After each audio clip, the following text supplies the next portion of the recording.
जब हम यूट्यूब के माध्यम से अन्य कथावाचकों को सुनते हैं, कोई कथावाचक जिन भगवान के नाम से इनकी रोजी रोटी चल रही है और वही लोग भगवान पर तरह तरह की टिप्पणी करते हैं। अभी अभी मैंने यूट्यूब पर देखा था, एक कोई कथावाचिका है, वो ये कह रही है कि भगवान शिव नशेड़ी थे। भगवान शंकर को उन कथावाचिका ने नशेड़ी साबित कर दिया। कुछ लोग ये कहते हैं माता बहन भाइयों, भगवान शंकर पर भांग खाते थे, नशा में रहते थे। क्या आपने किसी ने देखा? भगवान पर बेलपत्र चढ़ाए जाते हैं,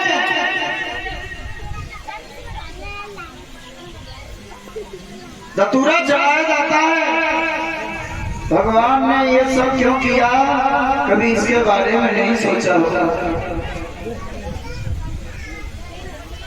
भाइयों, भगवान शिव ने तो विष भी पिया था। जगपति महाराज जब समुद्र में से जहर निकला, संसार को बचाने के हित में भगवान शंकर ने संसार न जल जाए विष के मार से, वो विष को भगवान स्वयं पी गए, लेकिन संसार पे आंच न आए, इसलिए भगवान शिव ने उस विष को स्वयं धारण किया।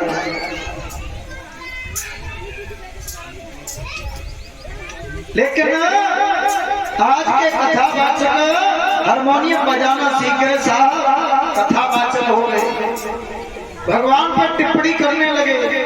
मैं कहना चाहता हूं कथावाचकों से सुधर जाओ,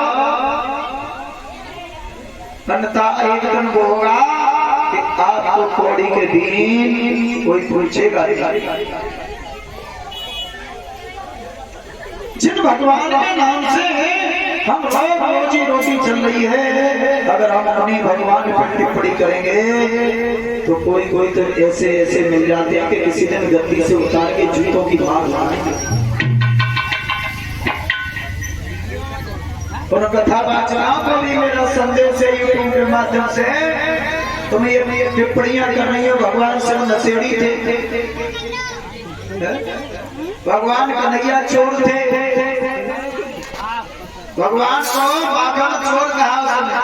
अरे माखन की चोरी की, लेकिन उसमें स्वार्थ कितना छिपा था, पर स्वार्थ भगवान का कितना छिपा था। भगवान कृष्ण ने इसलिए माखन चोरी की, बुजुर्गों मैंने कल आपको बताया था, क्योंकि भगवान अगर माखन चोरी नहीं करते तो गोपियां मथुरा में माखन बेचती रहती। और एक बात बताएं, अगर हमारे घर में कोई वस्तु हो और अगर हम उसे बेचते रहे तो हमारे बच्चों को नहीं मिलेगी, फिर उस वस्तु को हमें पैदा करने से मतलब क्या था? हमारे बच्चों को खाने न मिले तो फिर ऐसी चीज पैदा नहीं करनी चाहिए। भगवान ने देखा गोपियां मथुरा में बेचने जाती हैं, दही अपने घर में जमाती हैं, निर्ग्वाल वालों को खाने नहीं मिलता है, दिन प्रतिदिन कमजोर होते जा रहे हैं, इसलिए भगवान ने मथुरा से बाहर, गोकुल से बाहर न जाए माखन, इसलिए चोरी। भगवान शिव ने दुनिया वालों से संकेत किया, ये जितने भी बुरी वस्तुएं हैं आप मुझे अर्पण कर दो, लेकिन आप इन्हें धारण न करो। आप धारण करोगे तो आपका भविष्य खराब होगा, आपका जीवन खराब होगा, इसलिए इन बुराइयों को आप हमें समर्पण कर दो, लेकिन आप अच्छे बने रहो।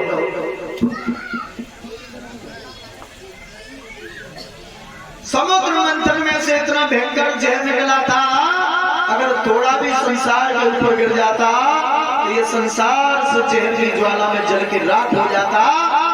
कोई तैयार नहीं था उस जहर को पान करने, लेकिन भोले बाबा को महादेव इसीलिए नहीं कहा गया। ऐसे ही देवों का देव महादेव नहीं कहा गया भोले बाबा, उन्होंने पर स्वार्थ के लिए उस जहर को अपने प्राणों की चिंता नहीं की बुजुर्गों, और उस जहर को भगवान शिव ने पान कर लिया। अब वो तो कृपा रही भगवान की उनके ऊपर, उनके इष्टों की, उस जहर को भगवान पान कर गए। उस जहर से कुछ बिगड़ा नहीं। लोग ये तो कह देते हैं कि भगवान शिव पे नशा की वस्तुएं चढ़ाते हैं लोग, वो नशेड़ी थे। भगवान शंकर की बराबरी आप जिंदगी में 7 जन्म तक नहीं कर सकते। भगवान शिव ने इतना ध्यान किया, इतनी तपस्या की, 87,000 वर्ष के लिए तप में बैठ जाते थे भोले बाबा। आपके अंदर इतनी सामर्थ्य है कि 87 मिनट ही आप तपस्या कर रहे हैं। भगवान का ध्यान भगवान पर टिप्पणी करने से पहले आपकी आत्मा एक बार जब क्यों नहीं जाती। इसलिए मैं निवेदन करना चाहूंगा उन कथावाचकों से भी अपने आप को संभालिए। भगवान पर टिप्पणी करके आप फेमस होना चाहते हो तो आपके जीवन की सबसे बड़ी भूल आप कर रहे हो। तो भगवान पर टिप्पणी करके और YouTube के माध्यम से आप कथावाचकों में फेमस होना चाहते हो। अरे फेमस होना है, अच्छा काम कीजिए, ये समाज आपको स्वीकार करेगा। अध्ययन कीजिए, सतगुरुओं की शरण में जाइए, संतों की शरण में जाइए, संतों से कुछ लीजिए, आपने प्रवचन कीजिए, समाज आपको स्वीकार करेगी। और आप संतों का ही अपमान करते रहे, भगवान का ही सम्मान बोल करके उन्हीं पे टिप्पणी करते रहे, तो एक दिन वो होगा राम सनी चाचा, ये समाज आपको दुदकार लेगी, आपको कुछ हासिल नहीं होगा। आप वहां के भी बुरे बन जाओगे और समाज के भी बुरे बन जाओगे। इसलिए निवेदन है, वैसे मैं कोई ज्यादा बड़ा ज्ञानी नहीं हूँ महाराज, मैं तो उच्च कोट का बनता हूँ, ज्ञानी नहीं हूँ। मैं तो जो मेरे बुजुर्गों ने हमें बताया है, आपने जो सिखाया है,